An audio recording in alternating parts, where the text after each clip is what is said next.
అండి, welcome to our channel. మౌన హృదయం స్టోరీని మీరు మిస్ అవ్వకుండా చూస్తున్నారు అని అనుకుంటున్నాను. ఎవరైతే మిస్ అయ్యారో వాళ్ళు మొదటి పార్ట్ నుంచి చూడండి.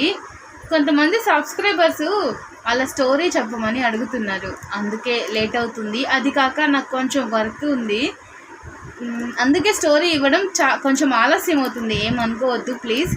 నెక్స్ట్ పార్ట్ త్వరగా ఇవ్వడానికి ట్రై చేస్తాను. అలాగే ఈ స్టోరీని ఎక్కడ మిస్ అవ్వకుండా చూడండి, అప్పుడే మీకు మొదటి నుంచి ఏం జరిగింది అనేది ఒక క్లారిటీ వస్తుంది. చాలే కానీ స్టోరీలోకి రమ్మ అంటారా? సరే, స్టోరీలోకి వెళ్ళిపోదాం, వచ్చేయండి. లక్ష్మి హాస్పిటల్ గేటు దాటుకొని లోపలికి అడుగు పెట్టేసరికి ఆమె గుండె వేగంగా కొట్టుకుంటుంది. ఫోన్లో సూర్య చెప్పిన విషయం విన్నప్పటికి నుంచి ఆమె మనసు ఒక్క క్షణం కూడా ప్రశాంతంగా లేదు. ఎన్నో సంవత్సరాలుగా తన గుండెల్లో దాచిపెట్టుకున్న జ్ఞాపకాలు, తను మర్చిపోయానని అనుకున్న గతం మళ్ళీ ఒక్కసారిగా తన కళ్ళ ముందు ప్రత్యక్షమైనట్టు అనిపిస్తుంది. కారిడార్లో నిలబడి ఉన్న సూర్యను చూసిన వెంటనే ఆమె అతని దగ్గరకు పరిగెత్తుకుంటూ వెళ్ళింది. చేతులు వణుకుతున్నాయి, కళ్ళల్లో నీళ్లు ఆగడం లేదు. ఎక్కడన్నా, ఎక్కడున్నాడాయన, ఎలా ఉన్నాడు ఇప్పుడు అని అడిగిన ఆమె గొంతులోని ఆర్తి చూసి సూర్య కూడా కంగారు పడ్డాడు. తన తల్లిని ఇంతలా విరిగిపోయిన స్థితిలో అతను ఎప్పుడూ చూడలేదు. సూర్య ఆమె భుజంపై చేయి వేసి, అమ్మా, ముందు నువ్వు ధైర్యంగా ఉండు. డాక్టర్లు ప్రాణాపాయం దాటిందన్నారు. ఇప్పుడు ఆయన ఐసీయూలో ఉన్నారు. నువ్వు వస్తానని చెప్పగానే నేను బయట ఎదురు చూశాను అని చెప్పి నెమ్మదిగా ఐసీయూ వైపు తీసుకెళ్ళాడు సూర్య. గాజు తలుపు దగ్గరకు చేరుకున్న లక్ష్మి లోపల బెడ్ మీద పడి ఉన్న రామ్మూర్తిని చూసిన క్షణం ఆమె ప్రపంచమే ఆగిపోయినట్టు నిలబడిపోయి అంతే చూస్తూ ఉండిపోతుంది. ఎన్నో సంవత్సరాల తర్వాత తన అన్నయ్యను చూస్తుంది, కానీ ఇలా చూడాల్సి వస్తుందని ఆమె కలలో కూడా ఊహించలేదు. గాజుపై వణుకుతున్న చేతిని ఉంచి అన్నయ్య అని పిలిచిన క్షణంలోనే ఆమె కళ్ళల్లో దాచుకున్న బాధ మొత్తం కన్నీళ్ళ రూపంలో బయటకు వచ్చేస్తోంది. ఆ మాట విన్న సూర్య ఒక్కసారిగా షాక్ అయ్యాడు. కొద్ది దూరంలో నిలబడి ఉన్న అరుణ్, మాధవి కూడా ఆశ్చర్యంతో లక్ష్మి వైపు చూశారు. అన్నయ్య అనే మాట వాళ్ళ చెవుల్లో మారుమ్రోగింది. సూర్య నెమ్మదిగా తన తల్లి దగ్గరకు వచ్చి, అమ్మా, నువ్వు ఇప్పుడు ఏమన్నావు? ఆయన మీ అన్నయ్య అని అడిగాడు. లక్ష్మి కొద్దిసేపు మాట్లాడలేకపోయింది. కన్నీళ్లు తుడుచుకొని రామ్మూర్తిని చూస్తూనే, అవునన్న, ఆయన మా అన్నయ్య.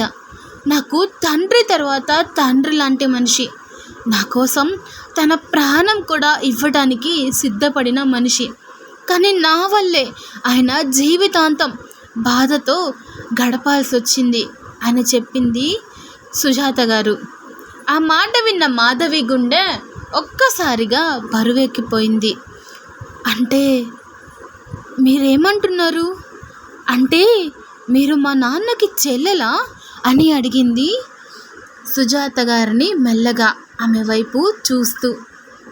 అవునమ్మా, నేను మీ నాన్నకి చెల్లెల్ని. నువ్వు నాకు మేనకోడలు. కానీ ఈ నిజం ఎన్ని సంవత్సరాలు ఎవరికి చెప్పుకోలేదు అని చెప్పగానే అక్కడున్న వాళ్ళందరూ నిశ్శబ్దంగా నిలబడ్డారు. కొన్ని క్షణాలు గడిచాక సుజాత లోతుగా ఊపిరి తీసుకుంది. నువ్వు నిజం అడిగావు కదా సూర్య, ఇప్పుడు అంతా చెప్తాను. నేను మీ నాన్నను ప్రేమించాను. మా ఇంట్లో వాళ్ళు ఆ ప్రేమను ఒప్పుకోలేదు. కానీ నేను ఆయననే పెళ్లి చేసుకోవాలని నిర్ణయించుకున్నాను. ఆ నిర్ణయంలో నాకు తోడుగా నిలిచింది మా అన్నయ్య రామ్మూర్తి. ఒక రాత్రి ఇంట్లో అందరూ నిద్రపోయాక, నువ్వు సంతోషంగా ఉండాలి సుజాత, నీ జీవితం నువ్వు ఎంచుకున్న మనిషితోనే ఉండాలి అని చెప్పి నన్ను ఇంటి నుంచి పంపించింది కూడా ఆయనే. నేను వెళ్ళిపోయాను. కానీ నేను వెళ్ళిపోయిన కొన్ని రోజులకే మా నాన్నగారు ఆ బాధ తట్టుకోలేక గుండెపోటుతో చనిపోయారు. ఆ జ్ఞాపకం గుర్తొచ్చిన వెంటనే లక్ష్మి గొంతు మళ్ళీ వణికింది. మా నాన్న చనిపోయారని తెలిసిన రోజు నేనే బ్రతికి ఉండకూడదనిపించింది. కానీ అప్పటికే చాలా ఆలస్యం అయిపోయింది. మా అమ్మ అంటే మీ అమ్మమ్మ నా మీద ఎంత కోపం పెంచుకుంది అంటే నేను చచ్చే వరకు ఆ అమ్మాయి పేరు ఈ ఇంట్లో వినిపించకూడదు అని మా అన్నయ్య దగ్గర మాట తీసుకుందంట. ఆ క్షణం నేను చనిపోవాలి అని ఎంతగానో అనుకున్నాను. కానీ అప్పుడే నేను తల్లిని కాబోతున్నాను అనే వార్త నాకు తెలిసింది. అందుకే నేను చావాలి అనే నిర్ణయాన్ని వెనక్కి తీసుకున్నాను.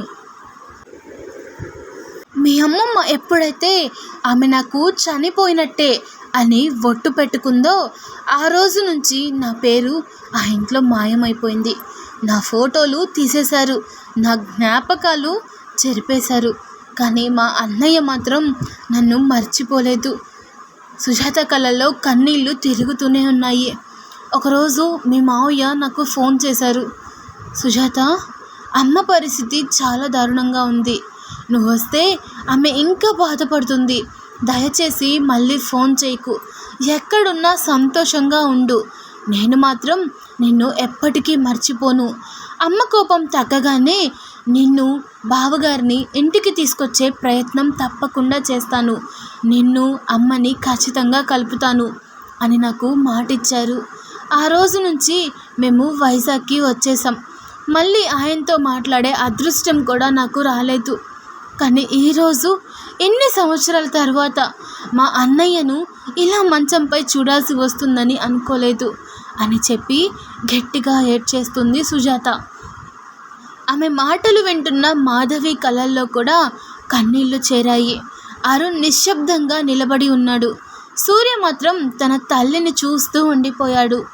ఎందుకంటే ఆ రాత్రి అతనికి ఒక విషయం అర్థమైంది. తన తల్లి కళ్ళల్లో ఇన్ని సంవత్సరాలుగా కనిపించిన ఆ బాధ వెనుక ఒక ప్రేమ కథ మాత్రమే కాదు, ఒక కుటుంబం విడిపోయిన విషాద గాథ కూడా దాగి ఉందని.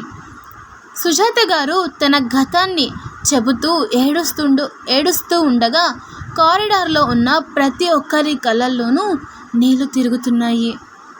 ఇన్ని సంవత్సరాలుగా తన గుండెల్లో దాచుకున్న బాధను ఆమె ఒక్కొక్కటిగా బయట పెడుతూ ఉండగా ఆ మాటల్లో కనిపిస్తున్న పశ్చాత్తాపం, ప్రేమ, ఆ వేదన అందరి మనసులను కదిలించాయి. ముఖ్యంగా మాధవి మాత్రం పూర్తిగా షాక్లోనే ఉండిపోయింది. చిన్నప్పటి నుంచి తనకు తెలిసిన ప్రపంచం ఒక్కసారిగా మారిపోయినట్టుగా అనిపిస్తోంది. తన తండ్రికి ఒక చెల్లెలు ఉందని, ఆ చెల్లెలు ఇన్ని సంవత్సరాలుగా ఎక్కడో దూరంగా జీవిస్తోందని, ఆమె కొడుకే సూర్య అని, ఆ కుటుంబం తమ కుటుంబంతో ఇంత దగ్గర సంబంధం ఉందని ఇప్పటి వరకు ఒక్కసారి కూడా ఊహించలేదు. మాధవి నెమ్మదిగా లక్ష్మి దగ్గరకు వెళ్ళింది. ఆమె కళ్ళల్లో ఇంకా కన్నీళ్లు కారుతూనే ఉన్నాయి. సుజాత కూడా తలదించుకొని ఏడుస్తుంది. ఆ క్షణంలో మాధవి మనసులో ఒక విచిత్రమైన భావన కలిగింది. ఇన్ని సంవత్సరాలుగా తనకు తెలియకుండా దూరమైన ఒక బంధం ఇప్పుడు తన ముందే నిలబడి ఉంది. చిన్నప్పుడు తన జుట్టు దువ్వి స్కూల్కి పంపాల్సిన మనిషి, తన పుట్టినరోజులకు వచ్చి ఆశీర్వదించాల్సిన మనిషి, తన పెళ్ళిలో తన తలపై అక్షింతలు వేయాల్సిన మనిషి ఈరోజు పరాయి వారిలా తన ముందు నుంచున్నారు. ఆ ఆలోచనకే ఆమె గుండె బాధతో బరువెక్కిపోతోంది. వణుకుతున్న చేతులతో సుజాత గారి చేతులను పట్టుకున్న మాధవి కొద్దిసేపు మాట్లాడలేకపోయింది. గొంతు బిగుసుకుపోయింది. కళ్ళల్లో కన్నీళ్లు మరింత పెరిగాయి. చివరకు తనను తాను అదుపు చేసుకుంటూ అత్తయ్య అని మెల్లగా పిలిచింది. ఆ ఒక్క మాట వినగానే సుజాత ఒక్కసారిగా తలెత్తి చూసింది. 25 సంవత్సరాలు, అవును, దాదాపు 25 సంవత్సరాల తరువాత ఎవరో తనను ఆ బంధంతో పిలుస్తున్నారు. ఆమె కళ్ళల్లో దాచుకున్న బాధ ఒక్కసారిగా ఉప్పొంగిపోయింది. అత్తయ్య అని పిలిచిన మాధవి పిలుపు విని కళ్ళలో నీళ్లు వాటి ప్రమేయం లేకుండా వచ్చేస్తున్నాయి. వెంటనే మాధవిని తన గుండెలకు హత్తుకొని చిన్న పిల్లలా ఏడ్చేసింది. అమ్మా, నన్ను క్షమించమ్మా. నేను నీకు అత్తగా ఉండాల్సిన దాన్ని. నువ్వు పుట్టినప్పుడు నీకు బంగారు గాజులు తొడగాల్సిన దాన్ని.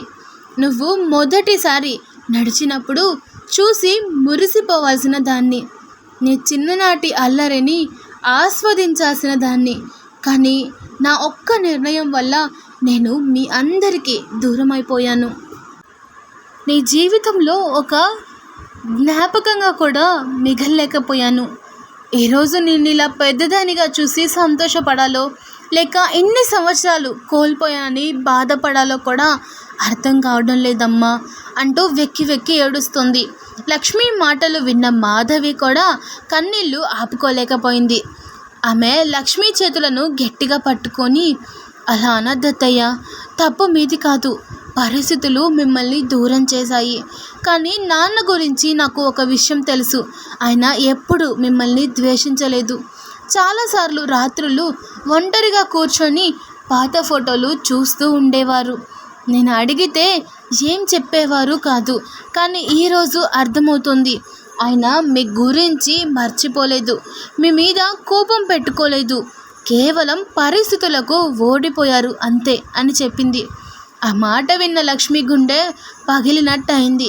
ఆమె కళ్ళ ముందు ఒక్కసారిగా చిన్ననాటి జ్ఞాపకాలు మెరిశాయి. తన వెంట స్కూల్కి తీసుకెళ్లిన అన్నయ్య, తనకు జ్వరం వస్తే రాత్రంతా మేల్కొని కూర్చున్న అన్నయ్య, తన కోసం కొత్త బట్టలు కొనిపెట్టడానికి తన కోరికలు వదులుకున్న అన్నయ్య, అదే అన్నయ్య ఈరోజు ఐసీయూలో ప్రాణాలతో పోరాడుతున్నాడు. ఆ ఆలోచన తట్టుకోలేక ఆమె మళ్ళీ ఏడ్చేస్తోంది. అక్కడే నిలబడి ఉన్న సూర్య ఈ దృశ్యమంతా చూస్తూ ఉన్నాడు. తన తల్లి గురించి తనకు చాలా తెలుసు అనుకునేవాడు. కానీ ఈరోజు తెలిసిన నిజాలు అతని ప్రపంచాన్ని మార్చేశాయి.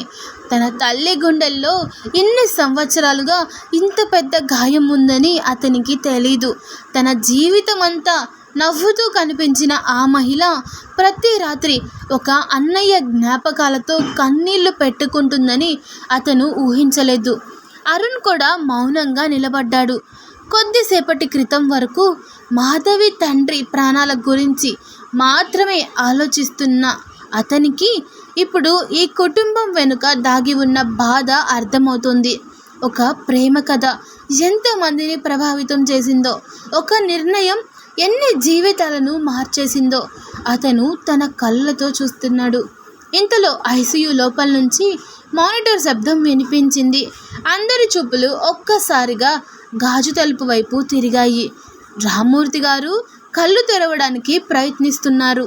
డాక్టర్లు ఆయన చుట్టూ చేరారు. ఆ దృశ్యం చూసిన సుజాత గుండె మళ్ళీ వేగంగా కొట్టుకోవడం మొదలైంది.